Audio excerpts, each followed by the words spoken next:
Halo sahabat Sapa Inklusi, kembali lagi pada podcast Unit Layanan Disabilitas Dinas Pendidikan Kabupaten Badung dalam program Sapa Inklusi.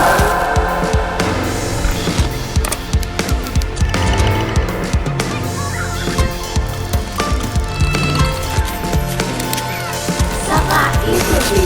Bersama saya, Selvia Gita, dari Guru Pendamping Khusus yang pada kesempatan kali ini akan menemani teman-teman untuk mengetahui lebih lanjut mengenai salah satu kondisi pada anak yang sering kali kita dengar ketika kita membuka sosial media ataupun ketika kita berbincang dengan orang tua di luar sana.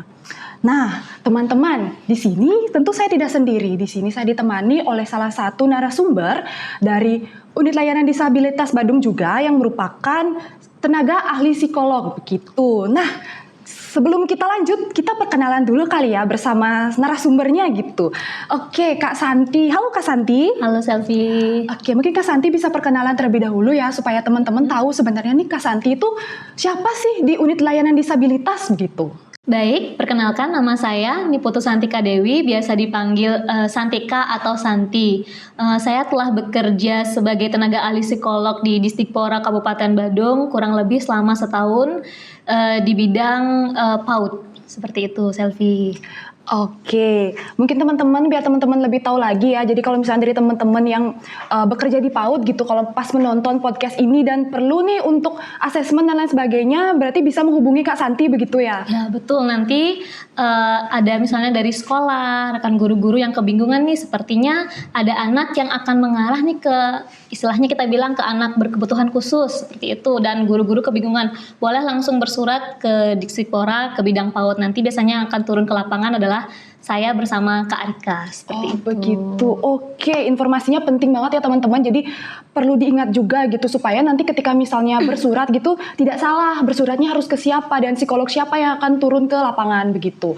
Nah Kak Santi, di kesempatan kali ini kita kan akan membahas nih mengenai speech delay gitu. Yang seperti kita ketahui ya, speech delay itu sering sekali kita dengar, tapi kan mungkin orang-orang itu bingung gitu sebenarnya speech delay itu apa? Kenapa dibilang speech delay? Apakah itu hanya disebut sebagai gangguan bicara saja atau keterlambatan bicara atau lain sebagainya seperti itu. Jadi kita akan membahas lebih lanjut tentang itu ya Kak ya. Oke, baik. Nah, tetapi nih teman-teman sebelum kita membahas lebih lanjut ya tentang itu, tentu kita perlu tahu juga kan sebenarnya speech delay itu apa sih Kak? Oke, baik. Speech delay ini sekarang lagi banyak ya dialami oleh anak-anak. Awamnya kita bilang speech delay itu adalah gangguan perkembangan bahasa dalam artian tidak sesuai dengan usianya. Misalnya, mudahnya kita bilang anak usia 2 tahun nih sudah bisa menggabungkan 2 kata, tetapi dia belum bisa menggabungkan 2 kata seperti misalnya mama, papa, atau aku ingin, mau minum, dia belum bisa. Nah, ketika anak umur 2 tahun itu belum bisa menggabungkan dengan sesuai dengan milestone-nya, kita bilang itu mengalami keterlambatan berbahasa. Jadi ada indikasi nih dia mengalami speech delay seperti itu. Oh gitu, berarti nggak bisa ya Kak ya misalnya nih kita ketemu anak gitu dan ternyata anak itu ada mengalami permasalahan bicara, jadi kita nggak bisa langsung bilang kalau misalnya oh ini speech delay, nggak kayak gitu berarti Kak ya. Iya, betul. Berarti memang harus ada pengecekan lebih lanjut untuk hal itu gitu. Betul. Nah tetapi ya Kak ya, kalau misalnya nih kita turun ke lapangan gitu, sering kali nih kita menemui isu-isu gitu yang orang tua dengar ataupun orang tua itu sendiri katakan bahwa ketika ada kondisi A itu selalu mengarah pada speech delay gitu. Nah sebelum kita bahas lebih lanjut nih teman-teman, kita akan masuk ke sesi mitos atau fakta. Nah di sesi ini saya akan memandu Kak Santi dengan memberikan pernyataan-pernyataan yang nantinya Kak Santi bisa jelaskan apakah pernyataan ini termasuk mitos ataukah fakta begitu. Baik. Gimana nih Kak Santi, udah siap nih? Siap. Oke. Kita mulai dari pernyataan pertama ya Kak Santi ya. Mitos atau fakta kalau speech delay itu terjadi karena anak malas bicara? Oh, itu adalah mitos ya teman-teman. Misalnya orang mengatakan bahwa anak yang tidak bisa ngomong pasti speech delay. Tapi ada kemungkinan, kita kan masih lihat lagi ya, kemungkinan anak itu ada yang malas bicara, seperti itu kan dibilang ya. Jadi kemungkinan dia tidak malas bicara, tapi kurang adanya stimulasi seperti itu. Adanya, atau kita bisa bilang juga kemungkinan ada hambatan pendengaran. Jadi harus dicek lagi. ada dia kemungkinan nggak dia masalah pendengaran atau penurunan pendengaran seperti itu. Kemudian ada faktor perkembangan tertentu misalnya nanti terkait dengan ASD ataupun GDD seperti itu. Oke, berarti nggak selalu ya Kak ya, maksudnya anak yang speech delay itu baru dibilang kayak, oh anak speech delay ini malas bicara, itu mitos Iya, sekali Kak ya. betul. Oke, dicatat ya teman-teman, itu mitos. Oke, sekarang kita lanjut ke pernyataan kedua. Oke, di pernyataan kedua, anak ini bakal ngomong sendirinya gitu. Jadi orang tua itu nggak usah distimulasi gitu. Nanti pada usianya mereka bakal ngomong kayak gitu. Itu sebenarnya gimana sih Kak? Oke, itu mitos juga ya. Seharusnya kalau anak sudah ada kecenderungan tidak mau ngomong sesuai usianya ya, kita harus menstimulasinya seperti itu. Karena terkadang kebanyakan yang kami temui di lapangan juga orang tuanya berkata seperti itu bahwa saya tunggu aja anak saya nih nanti bisa ngomong toh. Tapi kita kan punya milestone ya, maksudnya paling gampangnya nih orang tua bisa melihat di buku Pink yang kita sering bawa ke posyandu. Di situ ada tahapan-tahapan perkembangan anak dari berjalan sampai berbahasanya pun bisa kita lihat. Kalau sudah tidak sesuai dengan milestone-nya berarti itu pasti ada indikasi gangguan. Seharusnya orang tua sudah aware untuk oh anak saya nih harus diperiksakan seperti itu. Oke, berarti harus tetap aware ya Kak ya, Betul. maksudnya dengan kondisi anak seperti Iya. itu, dan nggak bisa dibilang kalau misalnya dengan satu indikasi itu udah mengarah kepada speech delay, itu ternyata nggak bisa kayak Iya, gitu ya nggak Kak bisa. ya. Jadi tetap harus diperiksakan, tetapi semakin dini anak itu diperiksakan, seharusnya intervensinya semakin baik. Seperti itu. Betul. Oke, kita masuk ke pernyataan ketiga. Oke, pernyataan ketiga ya. Mitos atau fakta kalau anak laki-laki itu memang lebih lambat bicara, jadi wajar gitu kan. Kadang kita ketemu nih misalnya pada orang tua yang memang memiliki anak laki-laki gitu. Dan mereka tuh bilang kalau oh ini anak laki-laki, dia memang lebih cepat untuk jalannya dibandingkan bicaranya gitu. Sebaliknya juga anak perempuan seperti itu. Nah sebenarnya kalau kita lihat dari sudut pandang psikolog begitu, gimana sih Kak sebenarnya penjelasannya? Iya, baik. Itu juga mitos ya, Bapak Ibu kalau memiliki anak, terutama anak laki-laki, ketika ditanya dan sering kali kita ketemu di lapangan juga banyak anak saya sudah bisa duluan jalan nih, tapi kan memang dia anak cowok, jadi pasti lama ngomongnya. Tidak seperti itu. Kebanyakan memang mungkin beberapa ada gap, tapi gapnya tidak akan jauh. Tetap balik lagi kita ke milestone ya, ke tumbuh kembangnya. Jika milestone memang masih di antara ruangnya itu, berarti tidak ada keterlambatan. Tetapi kalau sudah tertinggal jauh, berarti ada keterlambatan. Jadi itu tetap mitos. Tidak benar bahwa anak laki-laki pasti akan lebih lambat berbicara dari perempuan. Seperti itu. Oke, berarti dugaan-dugaan terkait gender itu ya Kak ya. Iya, Berarti betul. nggak selamanya kita bisa berpatokan pada itu gitu. Untuk lebih pastinya kita harus berpatokan pada apa tadi namanya Kak, buku apa? Milestone atau buku KIA nih yang lebih Oke. paling gampang kan. Kalau misalnya nih orang tua sekarang kan sudah mempunyai handphone ya, smartphone dan lain Betul, sebagainya, betul, bisa betul. diakses loh banyak aplikasi. Tetapi misalnya ada kendala, misalnya tidak mempunyai internet misalnya dan lain sebagainya, boleh yang paling mudah dan paling gampang murah buku KIA anaknya. Di sana kita bisa lihat. Oke. Seperti itu. Oke, berarti buku KIA itu penting banget ya teman-teman ya, dan benar-benar harus kita lihat gitu di situ untuk perkembangan anaknya gitu. Betul. Ya. Oke, kita lanjut ke pernyataan selanjutnya Kak. Mitos atau fakta kalau misalnya penggunaan gadget itu nggak masalah, yang penting kontennya. Jadi kan kalau misalnya kita lihat nih Kak, kalau kita nonton YouTube gitu, kan ada yang namanya YouTube Kids. Nah, di YouTube itu kan kita bisa lihat kalau misalnya ada nih tontonan-tontonan yang bisa ditonton oleh anak-anak.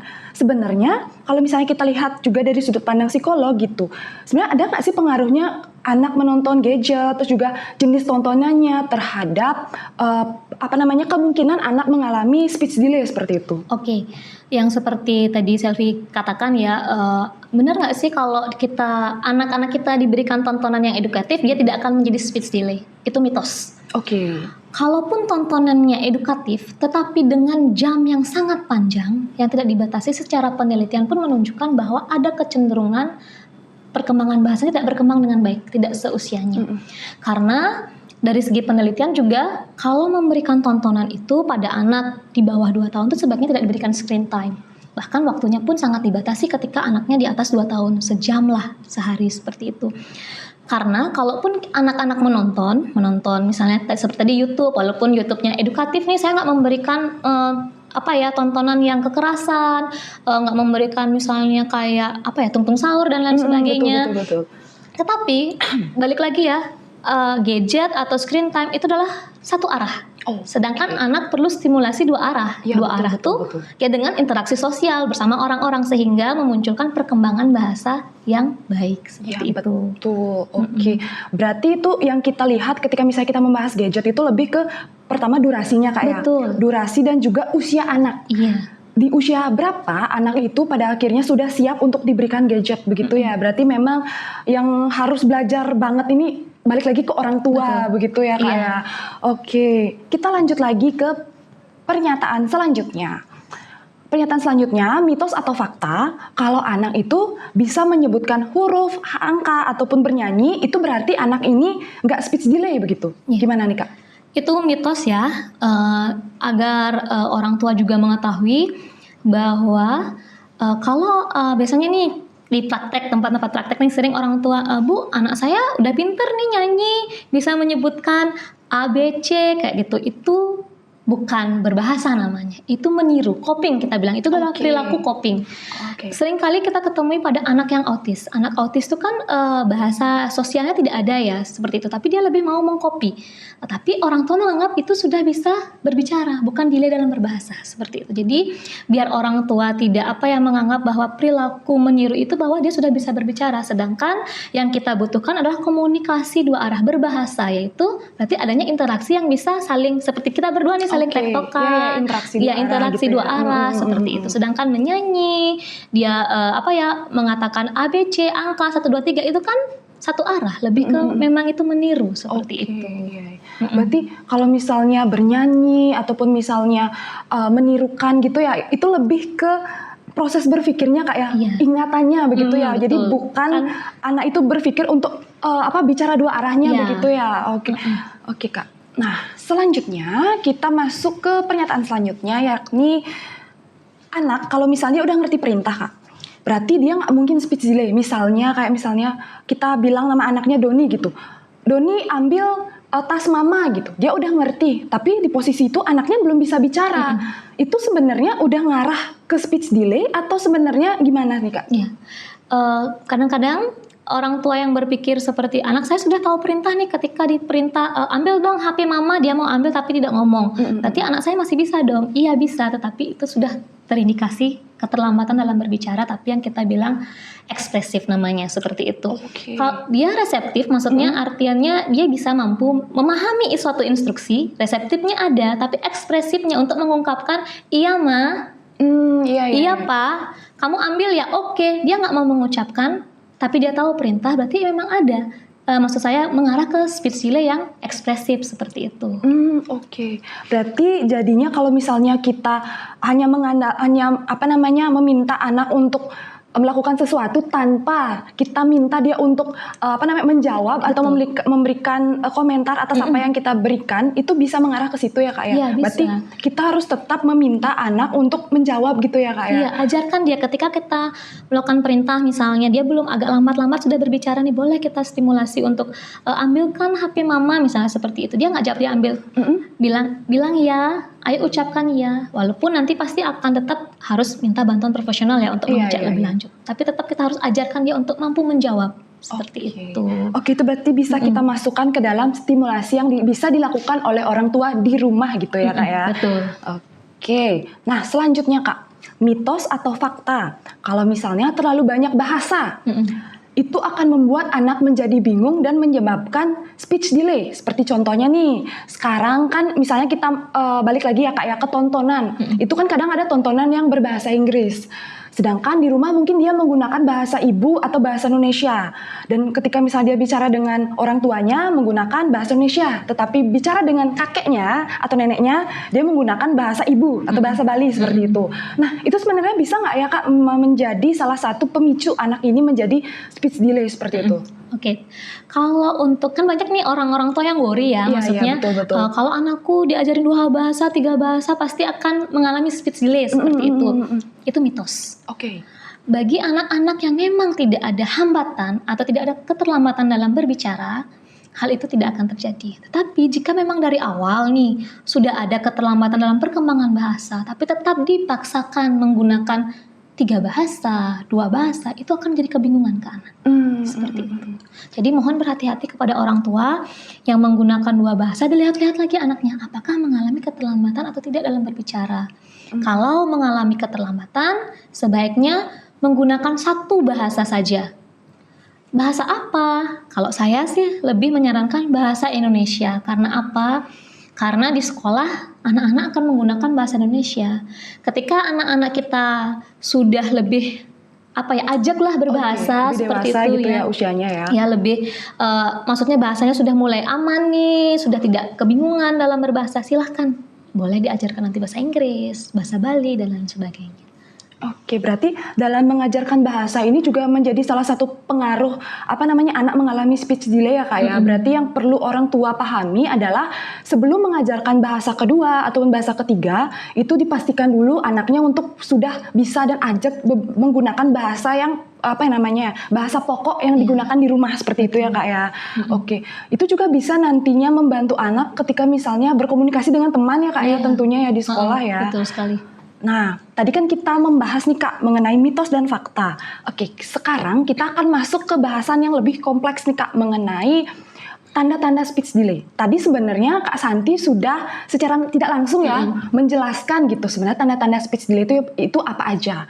Tapi untuk lebih jelasnya gitu, lebih mudah dipahami juga, kita akan membahas secara lebih rinci nih Kak mengenai apa sih sebenarnya tanda-tanda speech delay yang orang tua udah harus aware ketika misalnya anaknya sudah mengalami salah satu atau mungkin beberapa tanda-tanda dari speech delay ini gitu. Oke.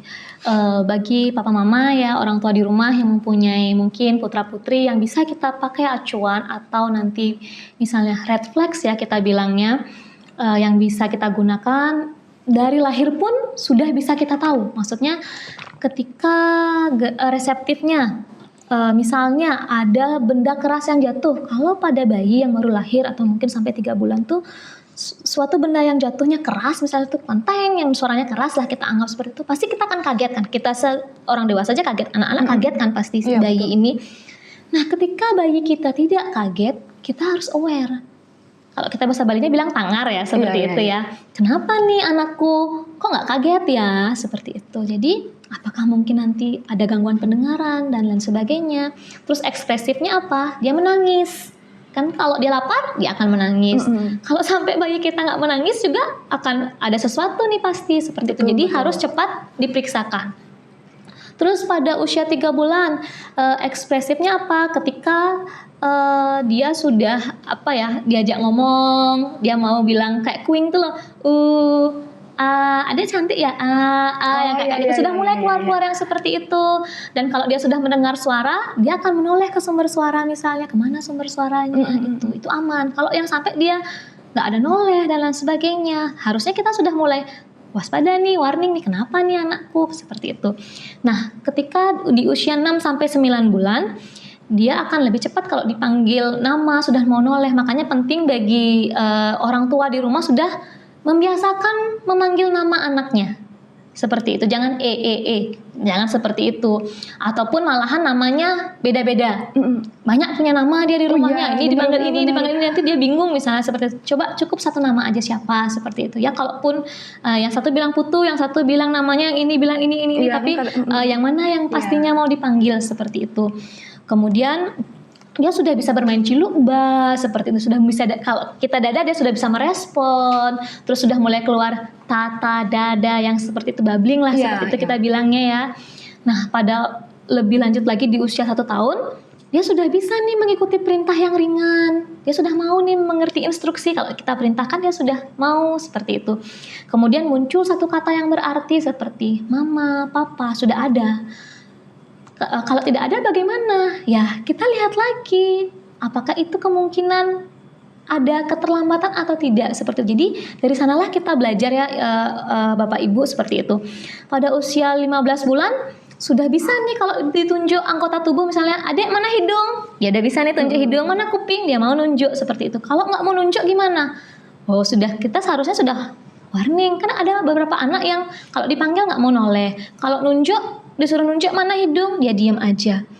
Seharusnya tidak ada kata tunggu lagi. Oh aku tunggu deh nanti, seperti itu. Tunggunya lama lagi, nggak. Harus cepat respon kita. Nah, pada usia 18 sampai 24 bulan yang kita anggap 2 tahun itu sudah mengerti lebih banyak perintah dan kosakatanya pun sudah semakin kaya, bahkan sampai 300 kata misalnya seperti itu. Tapi dia masih belum nih mengeluarkan kata yang banyak dan berarti. Itu sudah sangat-sangat warning bagi kita sebagai orang tua untuk melakukan pengecekan pada putra-putri kita seperti itu. Nah, itu kan tadi kakak bahas secara usianya ya kak ya. Tapi kalau misalnya kita bicara lagi mengenai bukan data ya kak ya, maksudnya apa yang terjadi di lapangan begitu. Kadang banyak nih orang yang berpikiran bahwa belum usia 2 tahun nggak apa-apa, nanti dia bakalan bicara kok gitu pun. Ataupun misalnya ada yang bilang, oh ini dulu nih bapaknya juga waktu usianya baru 2 tahun lebih nih baru bisa bicara gitu. Nah sebenarnya gimana sih kak kalau misalnya kayak gitu tuh kak? Oke, kalau memang banyak ya seperti itu ya Selfie ya di lapangan, bahwa orang tua tuh masih kakeknya misalnya nggak ngasih untuk di screening atau neneknya, atau malahan sebaliknya papa mamanya menunggu sampai usia 2 tahun. Balik lagi ke awal yang saya bilang, semakin dini intervensi yang kita lakukan, semakin progresnya semakin bagus seperti itu. Jadi secara teori di usia 18 bulan ketika anak sudah tidak menoleh, tidak paham instruksi, sebaiknya orang tua membawa anaknya cepat ke tenaga profesional seperti dokter, psikolog untuk di screening. Sehingga ketika penegakan diagnosanya semakin cepat dan melakukan terapinya semakin cepat, progresnya akan lebih bagus ke depannya seperti itu. Oke, berarti penting sekali ya untuk mama dan papa di rumah gitu untuk melakukan screening dini gitu berarti ya kak ya, untuk mengetahui nih sebenarnya anaknya ini sudah mengalami keterlambatan bicara atau tidak sesuai dengan usia yang tadi sudah dijelaskan sama Kak Santi gitu. Tapi kalau misalnya nih kak kita bahas nih lebih lanjut gitu kan, tadi kita ada membahas mengenai berdasarkan usianya gitu. Tapi kalau kita lihat kak dari faktor yang mempengaruhi sebenarnya anak mengalami speech delay ini, apa sih sebenarnya faktor yang mempengaruhi gitu? Kalau kita bilang faktor ya, faktor yang mempengaruhi speech delay ini terdiri dari multifaktor, yang terdiri dari banyak sekali faktor-faktor yang mempengaruhi. Salah satunya ada dari faktor biologis, misalnya dari bawaan hamil, apakah si ibu ini terpapar tokso seperti itu sehingga menyebabkan akhirnya si anak gangguan pendengaran seperti itu. Atau kelahiran yang prematur, bayi yang lahir prematur itu ada juga kecenderungan keterlambatan dalam berbicara. Kemudian adanya masalah di mulut, oromotor seperti itu kita bilangnya, terjadi pada anak-anak yang misalnya mengalami bibir sumbing seperti itu. Nah, ada juga faktor lingkungan yang pasti akan mempengaruhi perkembangan bahasa anak kita kan seperti itu. Misalnya kurang stimulasi verbal, kemudian orang tua jarang berinteraksi 2 arah ke anaknya, lalu dipaparkan screen time yang sangat lama. Itu yang sangat-sangat berpengaruh ya. Kemudian adanya faktor perkembangan. Faktor perkembangan itu misalnya speech delay itu kadang-kadang kan bukan diagnosa ya, tapi itu adalah suatu gejala yang mungkin diikuti oleh perkembangan yang lainnya. Maksudnya perkembangan yang lain itu seperti autism yang nanti bisa menyebabkan dia lambat berbicara. GDD kita bilangnya global delay development, yaitu adanya keterlambatan global seperti itu yang ditandai pada 2 ranah. Misalnya dia harus terlambat dalam berjalan misalnya. Anaknya sudah telat berjalan nih, telat bicara juga, motorik kasar dan motorik halusnya nggak bagus, kita bisa menegakkan itu mungkin ada kecenderungan dia akan mengalami GDD seperti itu. Dan itu harus di bawah 5 tahun biasanya. Nah, kalau anak GDD ini biasanya diikuti ya, tidak semua ya saya bilang ya, tapi kebanyakan diikuti oleh dia kadang-kadang nih kedepannya tidak paham instruksi. Kenapa ya? Berarti perlu kita dites IQ misalnya, apakah memang karena kebanyakan akan mengarah ke masalah intelektual jadinya. Seperti itu.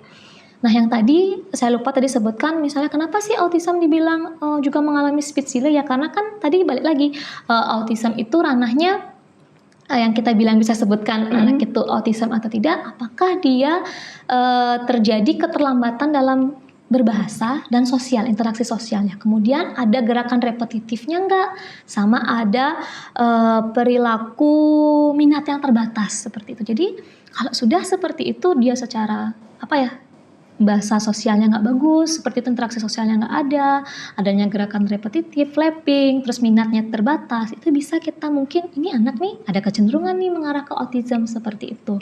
Nah, speech delay ini juga berpengaruh juga kepada kita bilangnya social communication disorder. Oke. Ya, hampir mirip seperti autism, tetapi dia tidak ada gerakan repetitif dan perilaku minat yang terbatas seperti itu. Dia hanya masalah di bahasa dan sosialnya, interaksi sosialnya seperti itu. Jadi akan banyak sekali dan kompleks sekali. Jadi tetap perlu tidak bisa orang tua ketika kita berbincang seperti ini dan orang tua mendengarkan apa yang kita bilang, oh pasti anakku mengarah ke ini ya, pasti anakku mengarah ke ini ya, karena tadi dibahas oleh Selvi sama Santi hal-hal yang seperti itu tidak bisa nggih kayak gitu. Jadi tetap Bapak Ibu harus membawa anaknya ke tenaga profesional. Ketika Bapak Ibu bilang, saya nggak punya uang nih untuk membawa ke tenaga profesional seperti itu, Bapak Ibu bisa menggunakan BPJS. Bisa yang paling gampang ke puskesmas dulu, agar diberikan rujukan ke rumah sakit. Untuk anaknya di screening nih nanti oleh dokter spesialis, seperti itu.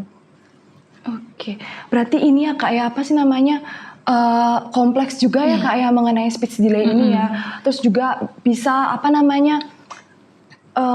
berkaitan dengan banyak sekali seperti misalnya mana tadi yang kakak bicara tentang autism itu, berkaitan juga tentang autism, terus juga tentang ASD seperti itu ya kak ya. Dan kalau misalnya nih orang tua gitu pasti bertanya-tanya ya kak ya, semisal nih anaknya mengalami speech delay begitu, apa sih yang sebenarnya mereka bisa lakukan gitu kak, maksudnya supaya yang tadi kakak bilang kan untuk tidak memberikan diagnosa di rumah sendiri gitu. Kan kalau misalnya kita di rumah gitu, kita mencocokkan dengan apa yang saya bilang atau yang kakak bilang, pasti akan muncul overthinking, terus mulailah rasa rendah diri begitu. Sebaiknya apa yang bisa mereka lakukan sih kak? Oke. Yang bisa orang tua lakukan ketika mendapati nih kayaknya anak saya nih mengarah nih ke keterlambatan berbicara seperti itu, orang tua harus segera memeriksakan ke tenaga profesional yang seperti kami katakan tadi ya. Jangan sampai menunda, tunda dulu deh sampai waktunya 3 tahun, 4 tahun pasti bisa kayak gitu. Enggak, jangan sampai menunda seperti itu. Jadi tetap bawa ke tenaga profesional. Kalau misalnya orang tua ada BPJS silahkan digunakan. Nanti ketika misalnya nih dokter anak memeriksakan atau dokter tumbuh kembang anak memeriksa, oh sudah ada penegakan diagnosa nih, karena kan apakah memang speech delay-nya karena ASD, GDD dan lain sebagainya, akan cepat diintervensi. Intervensinya melalui apa? Akan melalui terapi. Oke. Proses terapi itu misalnya ada banyak nih Bapak Ibu, terapinya tidak hanya terapi bicara. Misalnya pada anak ASD pasti akan melalui terapi sensori integrasi terlebih dahulu. Kemudian kalau perilakunya masih belum dibentuk dan masih misalnya tantrum seperti itu, akan ditambah dengan terapi perilaku. Kemudian setelah membaik kondisinya dengan sensori integrasi, terapi perilaku, bisa dilanjutkan dengan terapi bicara. Atau bisa juga dengan kondisi yang speech delay yang bisa langsung ke terapi bicara. Tetapi siapa yang memutuskan untuk bisa ke step by step seperti itu, tetap ke tenaga profesional yang menentukan. Seperti itu Kak Selvi ya.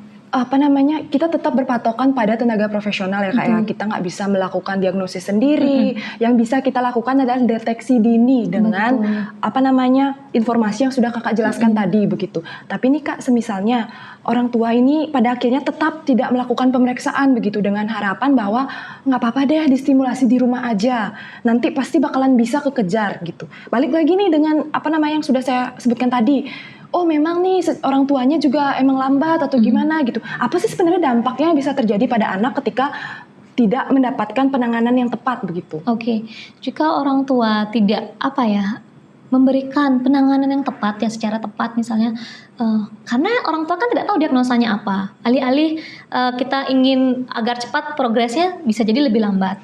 Misalnya ketika tidak ditangani dengan tepat, anak akan menjadi kesulitan dalam akademik di sekolah. Misalnya dari membaca, menulis, apalagi nih misalnya anak-anak yang kecil nih dari PAUD akan masuk ke SD, mereka akan kesulitan. Mereka juga akan minder nih dengan teman-temannya karena sudah bisa berbicara, sedangkan merekanya belum seperti itu. Lebih mudah tantrum juga salah satunya, karena apa? Ketika anak-anak yang mengalami keterlambatan dalam berbicara, ketika mereka mau menginginkan sesuatu dan orang lain tidak mengerti, pasti mereka akan mudah frustasi. Frustasi itu menjadikan mereka lebih cepat tantrum, sehingga ini semua akan menghambat secara sosial dan akademik anak, seperti itu. Wah, kompleks banget Kak ya. Betul Dan sekali. akibatnya itu lebih kepada anak secara kita bilangnya anak ke masa depannya begitu ya Kak ya.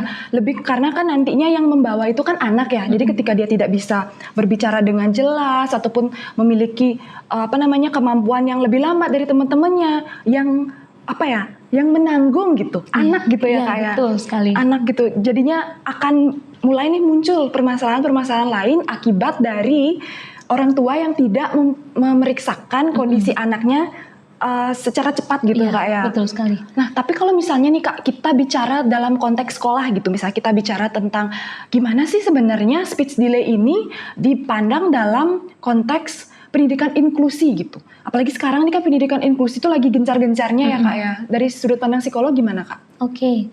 Kalau dari segi dalam pendidikan inklusi ya, terutama anak speech delay ataupun anak-anak istimewa lainnya, bahwa dalam pendidikan inklusi itu setiap anak, ya kita percaya bahwa setiap anak itu adalah memiliki keunikannya masing-masing, sehingga mereka berhak untuk mendapatkan pendidikan, penghargaan di sekolah, berinteraksi dengan teman-temannya, berkembang sebagaimana kemampuan mereka. Sehingga penting sekolah untuk menerima keadaan mereka.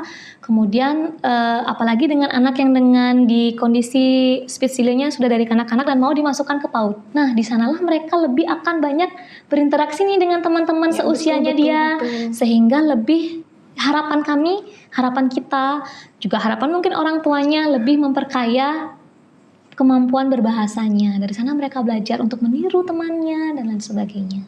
Seperti itu. Ya bener sih Kak, apalagi kan seperti yang kita tahu ya teman-teman, PAUD itu sekolah pertama ya Kak ya. Jenjang yang dia masuk setelah sekolah di rumah gitu ya. Mendapatkan pembelajaran di rumah begitu ya. Jadi pada akhirnya yang memiliki peran pertama gitu ya setelah orang tua itu pasti guru PAUD begitu ya. Apalagi Kakak sendiri kan di bidang PAUD tuh pasti sudah mengalami banyak sekali guru-guru yang bertanya gitu. Sebenarnya gimana sih untuk penanganannya seperti itu? Nah sebenarnya gimana sih Kak secara kita bahas nih Kak secara peran gitu. Gimana peran guru PAUD dalam melakukan deteksi dini untuk anak-anak yang mengalami speech delay yang mungkin orang tuanya di rumah tidak menyadari gitu ternyata anaknya mengalami speech delay begitu. Oke. Nah, untuk peran guru PAUD di sini saya ingin menambahkan ya, apalagi kita lagi di Badung nih ya.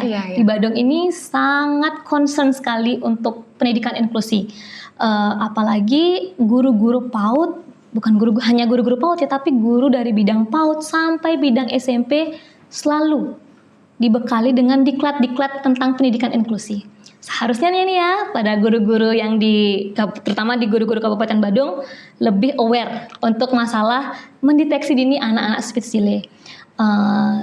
Misalnya, walaupun kita lagi akan membahas ini juga, saya harap juga guru-guru nanti akan lebih aware ditambah dengan informasi kita. Dan juga mengingat kalau sudah mendapatkan diklat ya, lebih mengingat lagi nih apa materi-materi yang telah diberikan di diklat sehingga lebih bener ya seperti itu. Pertama pasti guru akan melakukan observasi dulu di kelas, di luar kelas. Oh anaknya kok lebih diam nih, kenapa? Seperti itu. Jadi mohon diobservasi, setelah itu dicatat, kemudian boleh dikonfirmasi kembali ke orang tuanya. Misalnya, Pak, Bu, kok di sekolah saya lihat anaknya tidak paham instruksi, tidak mau berbicara, dan lain sebagainya. Apakah di rumah sama? Tapi mohon juga orang tua jujur mengatakan, kadang-kadang kan orang tua denial ya hal-hal seperti itu. Betul. Yang banyak di lapangan seperti itu, enggak kok Bu, anak saya di rumah bisa kok ngomong. Coba rekam, tapi nggak pernah dikasih rekamannya. Karena banyak kasus yang seperti itu. Ternyata memang dia mengalami keterlambatan dalam berbahasa, seperti itu. Lebih banyak di sekolah diajak anak bercerita, kemudian mengembangkan motorik kasar dan motorik halusnya, karena itu berperan penting juga untuk perkembangan berbahasanya mereka. Nah, setelah itu karena kita di Kabupaten Badung juga memiliki unit layanan disabilitas ya, bagi guru-guru yang kesulitan nih, kan sudah di screening nih, sudah nih punya catatan kecil nih, ini kayaknya mengarah nih ke speech delay tapi tidak berani menegakkan diagnosa. Siapa tahu nanti diagnosanya keliru atau apa, boleh bersurat ke dinas pendidikan ya, misalnya ke bidang PAUD atau ke bidang SD yang memang dari SD atau ke bidang SMP seperti itu. Nanti pasti kita akan membantu memfasilitasi untuk melakukan asesmen untuk anak ini agar penegakan diagnosanya menjadi lebih tepat seperti itu, Selvi. Oke, berarti harus tetap ada yang pertama itu ada observasi dulu dari gurunya begitu ya. Guru dulu melakukan observasi kepada siswa-siswanya, kemudian dari hasil observasi itu dikonfirmasi lagi ke orang tua, kemudian dari orang tua tentu akan juga melakukan observasi juga ya Kak ya di rumah ya. Jadi hasil dari guru, hasil dari orang tua itu akan disatukan gitu pikirannya. Nanti kemudian ketika memang anak harus bersurat begitu kan, harus tentu juga ada persetujuan juga dari orang tua begitu ya. Setelah misalnya oke nih anaknya bersurat begitu, dibawa ke dinas pendidikan, dilakukan asesmen. Nah selanjutnya nih Kak, setelah misalnya hasil asesmennya sudah ada gitu, sebenarnya apa yang bisa dilakukan oleh orang tua dan guru untuk membantu anak dengan kondisi speech delay ini? Oke, ketika pihak sekolah ataupun orang tua sudah menerima asesmen nih, sudah ada penegakan diagnosa yang pasti, oh anak ini mengarah ke kecenderungan ini misalnya, atau kecenderungan ke speech delay. Yang pertama yang dilakukan oleh orang tua dan sekolah adalah penerimaan terhadap kondisi anak. Jadi yang kami harapkan adalah orang tua ataupun sekolah tidak denial lagi dengan kondisi anak.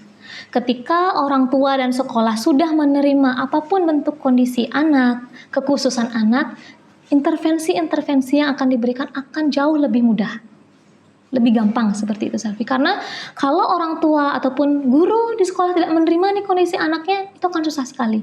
Apalagi beberapa saya menerima keluhan nih dari orang tua, dan itu terjadi di Kabupaten Badung ya, guru-guru masih belum sepenuhnya menerima kehadiran anak-anak istimewa itu. Misalnya anak ini sudah ADHD, memang nggak bisa diam kan pasti seperti itu. Betul. Tapi guru menuntut agar dia bisa diam. Oke. Ya itu kan sedih sekali yang mendengar. Apalagi di Badung tuh sudah sangat-sangat gencar nih kita melakukan pendidikan inklusi, apa yang harus dilakukan, sekolah ramah anak dan lain sebagainya. Nah kemudian kalau di rumah kita bisa batasi screen time-nya. Kita balik lagi ya untuk orang tua ya, tolong batasi screen time. Handphone atau TV yang langsung connect dengan internet itu memang istilahnya kita bilang asisten yang sangat baik. Oh, iya, sangat baik sekali. Ya. Ya, tidak perlu digaji, ya, tidak perlu dimarah-marah. Betul. Tapi effortnya sangat tinggi untuk membuat anak kita diam. Iya. Dan tenang seperti itu. Benar Tetapi di balik itu orang tua kan bisa kerja dirinya, tapi ingatlah di balik itu kita harus membayar mahal. Iya. Iya, membayar mahal. Kalau anak kita mengalami keterlambatan perkembangan, misalnya seperti kita bilang tadi speech delay dan lain sebagainya, kita harus kan keluar lagi dana untuk terapi dan lain sebagainya. Maka mohon bagi orang tua yang memiliki anak tolong dibatasi screen time-nya. Berapa? Kalau 1-2 tahun ya kalau bisa tidak diberikan seperti itu. Kemudian kalau sudah di atas 2 tahun ya tolong dibatasi juga sejam, tapi tetap diawasi oleh orang tua. Orang tua juga harus sering nih membacakan buku, berkomunikasi 2 arah, mengajari anak bernyanyi seperti itu. Jadi biar memperkaya bahasanya, banyak latihan-latihan motorik juga, atau misalnya biar artikulasinya bagus, misalnya latihan meniup, menyedot gitu seperti itu, kumur-kumur dan lain sebagainya. Nah kalau di sekolah apa yang bisa dilakukan kalau sudah tahu nih anaknya mengalami speech delay seperti itu? Yang tadi kan sudah pertama penerimaan, habis itu apa? Guru bisa menggunakan bahasa yang jelas dan lebih sederhana agar anak lebih paham. Betul. Kemudian instruksinya juga harus jelas dan tidak boleh panjang karena dia mungkin bingung kan. Kemudian apalagi guru-guru boleh membuatkan media yang lebih visual dalam bentuk gambar untuk memudahkan si anak dalam belajar. Jangan menuntut anak untuk misalnya, oh kamu harus maju ke depan nih, memaksa dia untuk berbicara. Tidak, pelan-pelan seperti itu. Terus juga di sekolah kan kita juga harus mengembangkan juga motorik kasar dan motorik halusnya untuk mengembangkan juga kemampuan berbahasanya dia. Seperti itu Selvi. Oke Kak, berarti penting banget ya kerjasama antara guru di sekolah dan juga orang tua di rumah. Dalam artian kita tidak bisa mengharapkan bantuan dari satu pihak saja begitu. Misalnya nih, ketika misalnya di rumah anaknya durasinya lebih lama gitu di rumah, dari 24 jam itu kita berharap bahwa anak di rumah distimulasi dengan baik, tapi di sekolah tidak, ya sama saja. Sebaliknya juga begitu Kak ya. Jadi penting banget kerjasama antara pihak sekolah dan juga orang tua di rumah untuk membantu anak lebih optimal begitu ya Kak ya. Nah Kak, Gak kerasa nih ya Kak ya, kita udah membahasnya, udah banyak banget pembahasan mengenai speech delay begitu. Kita akan masuk ke 2 pertanyaan terakhir nih Kak. Oke. Pertanyaan yang gak kalah penting juga gitu, supaya orang tua di rumah, mama papa di rumah juga tahu begitu. Nah selama Kakak menjadi psikolog gitu, gimana sih pengalaman yang gak pernah Kakak lupain gitu selama menjadi psikolog dalam menangani anak-anak dengan speech delay begitu? Mungkin supaya orang tua di rumah juga tahu begitu. Oke. Ingin bagi sharing pengalaman Iya, aja iya. ya bagi bapak ibu di rumah juga untuk membuat tidak patah semangat dan lain sebagainya. Saya memiliki klien dengan ASD, autism ya, yang mengalami juga keterlambatan dalam berbahasa. Saya juga telah mendampingi dia kurang lebih selama 2 tahun ya. Tapi saya menganggap bukan karena saya ya, dia sekarang sudah mulai bisa berbicara seperti itu, mengeluarkan berbicara. Dulu paling cuma hanya ini apa, dia nggak mau jawab. Meniru pun dia tidak mau. Seperti itu. Tapi dia sudah mulai bisa untuk menunjuk. Yang mana warna biru dia mau tunjuk. Kadang-kadang dia mau niru, tapi lebih kebanyakan tidak. Tetapi entah kapan ya, maksudnya baru-baru ini dia sangat-sangat bisa meniru. Ketika saya tanya, ini apa, gambar apa, hiu, ini gambar apa, zebra, dia bisa. Maksudnya sangat banyak. Saya bahkan dari flashcard itu sangat-sangat banyak dia bisa mengatakan. Apakah itu berkat saya? Tidak. Menurut saya itu adalah berkat dari ayah ibunya. Karena ayah ibunya tidak pernah lelah ya menterapi pun tidak di satu tempat ya. Sensori integrasi, terapi perilaku, terapi wicara, bahkan terapi wicaranya disuruh ke rumahnya. Terus diet kontrol makanan itu juga sangat ketat untuk anaknya yang autism. Kemudian disekolahkan dengan sekolah yang baik, guru-gurunya pun juga membantu menstimulasi sehingga datanglah, maksudnya saya kutip ya sedikit kata-katanya Kak Arik nih, magic moment-nya datang. Oke. Setelah sekian lama ini datanglah magic moment-nya seperti itu. Ada nih. Jadi saya merasa magic moment ini nyata nih, tetapi tetap balik lagi orang tua harus bersedia, berproses, tidak menyerah, tidak pasrah, tetap mengusahakan yang terbaik untuk anaknya. Sehingga bagi orang tua yang berpasrah, dia nggak akan bisa ngomong, buktinya ini bisa. Ketika saya bilang, apa kabar? Dia bisa bilang, kabar baik. Sudah bisa seperti itu. Ya walaupun komunikasi dua arahnya masih belum seperti anak-anak yang lainnya, tapi kan sudah ada. Seperti itu. Itu yang benar-benar nggak terlupakan untuk saya. Karena saya merasa beruntung ya menjadi salah satu yang melihat, wah ini ya yang disebut magic moment-nya seperti itu. Wah itu pasti perjalanan yang panjang sekali ya Kak ya. Betul sekali. Maksudnya kita nggak bisa bilang itu cuman sehari 2 hari atau bahkan sebulan 2 bulan. Itu Betul. perjalanan yang panjang gitu. Dan juga untuk anak itu dukungan dari orang tua itu penting sekali Kak ya. Ketika orang tua aware, orang tua peduli dengan kondisi anaknya, mengupayakan yang terbaik untuk anaknya secara secara perkembangan gitu. Pasti akan ada peningkatan begitu Kak ya. Dan yang paling penting tuh kita harus tetap percaya bahwa setiap anak itu pasti akan bertumbuh begitu ya. Meskipun memang anak ini memiliki kondisi tertentu seperti itu. Nah, tapi dari pengalaman yang Kakak tadi ceritakan, kalau misalnya nih aku berikan kesempatan terakhir nih untuk Kak Santika gitu. Sebelum kita mengakhiri sesi kali ini, pesan-pesan apa yang pengen Kakak sampaikan kepada orang tua yang memang memiliki anak dengan kondisi speech delay seperti itu? Oke, baik. Bagi orang tua yang memiliki kondisi anak khusus, misalnya speech delay seperti itu, setiap anak memang memiliki perkembangan yang berbeda, tapi bukan itu yang kita pakai acuan seperti itu. Memang anak memiliki perkembangan yang berbeda, tetapi ketika sudah anak mengalami keterlambatan, jangan sampai kita mengabaikan keterlambatan itu. Harus langsung diintervensi agar mendapatkan hasil yang baik dari intervensi itu. Jangan sampai kita telat. Jadi kita harus cepat. Kemudian lebih baik memberikan interaksi sosial atau interaksi dua arah kepada putra-putri kita dibandingkan dengan memberikan gadget. Karena gadget itu bukan interaksi atau komunikasi dua arah. Kemudian adanya juga kerjasama yang baik dari guru, orang tua, dan stakeholder lainnya seperti masyarakat yang mau untuk sama-sama mengusahakan nih anak-anak ini untuk berkembang dengan baik lagi. Satu lagi, izin lagi mengutip ya Kak Ari ya, magic moment itu nyata adanya. Jadi bagi orang tua yang memiliki anak-anak dengan keistimewaan tidak hanya speech delay ya. Jangan pasrah. Ketika orang tua mau berusaha, mau mengejar ketertinggalan anak, momen-momen sekecil apapun termasuk berinteraksi tanpa gadget 5 menit, memeluk anak ketika tantrum, berusaha untuk menatap mata mereka, mengulang lagi bahasa-bahasa yang harus diulang-ulang. Hal-hal kecil itu akan menjadikan keajaiban kecil yang akan orang tua dapatkan. Sehingga magic moment itu harus kita hadirkan. Jadi keajaiban itu tidak akan datang dengan sendirinya menurut saya. Keajaiban itu harus kita hadirkan. Kita yang harus membuat dia semakin nyata hadir seperti itu. Ketika magic moment itu hadir, itu adalah bentuk dari menurut saya ya, kasih sayang orang tua, perhatian orang tua, dan pengorbanan orang tua yang tidak bisa dibayar dengan apapun. Seperti itu Kakak Selvi. Oke, menyentuh sekali ya Kak. Benar-benar pesan-pesan yang penting banget untuk orang tua ketahui gitu ya. Terus yang paling penting juga, jangan membandingkan perkembangan anak antara anak satu dengan anak lainnya begitu. Karena terkadang ketika kita melakukan itu ya teman-teman, tanpa sadar kita malah merasa rendah diri begitu ya Kak ya dengan kondisi itu ya. Malahan semakin kita worry jadinya. Betul.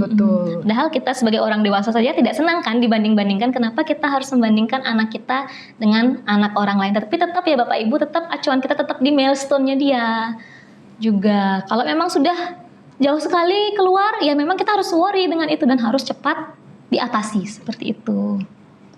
Wah, nggak berasa sekali ya Kak, pembahasan kita sudah sejauh ini begitu mengenai speech delay, baik dari pengertiannya, terus juga ada mitos dan faktanya, terus juga ada informasi lain berkaitan dengan ciri-cirinya juga tadi, penanganannya, dan juga Kakak tadi kan sempat cerita juga nih tentang pengalaman Kakak dalam menangani begitu, dan juga pesan-pesan penting untuk mama papa yang ada di rumah supaya mereka juga tetap memiliki semangat gitu untuk mengasihi gitu anak-anak mereka begitu. Nah, sebelum kita akhiri nih sesi ini, aku akan kembali mengingatkan kepada teman-teman untuk jangan lupa supaya tidak ketinggalan nih informasi mengenai podcast ataupun misalnya informasi mengenai asesmen dan lain sebagainya. Jadi teman-teman jangan lupa untuk subscribe, terus juga follow akun media sosial dari Sapa Inklusi. Mungkin untuk kita akhiri, kita bye-bye ke kamera aja kali ya. Oke, bye teman-teman. Bye-bye. Sampai jumpa.